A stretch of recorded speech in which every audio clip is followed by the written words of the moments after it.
बिस्मिल्लाहिर्रहमानिर्रहीम। अस्सलाम वालेकुम वीवर्स, कैसे हैं आप? ठीक हैं। ये प्लॉट है Bahria town phase Rawalpindi sector B का।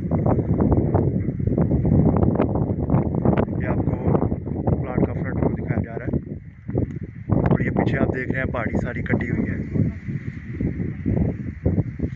ज़बरदस्त लोकेशन है, ऊपर हाई पुल जा रही है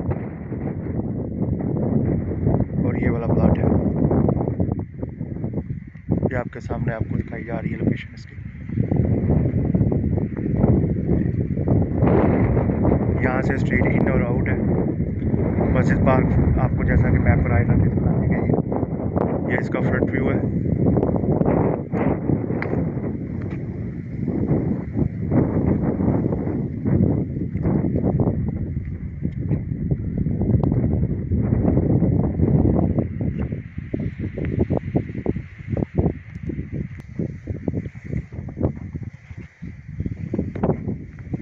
इस तरफ से स्ट्रीट भी क्लोजड है क्योंकि आगे काम हो रहा है।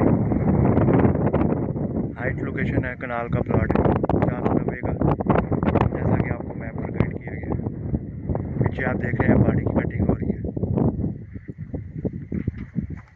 वीडियो आपको पसंद आई तो लाइक कीजिएगा, शेयर कीजिएगा। अगर आपका कोई भी ब्लॉक में प्लॉट है कनाल का तो आप हमारे साथ व्हाट्सएप नंबर पर शेयर कर सकते हैं। हम आपको इंशाल्लाह उसकी वीडियो बना के शेयर करेंगे।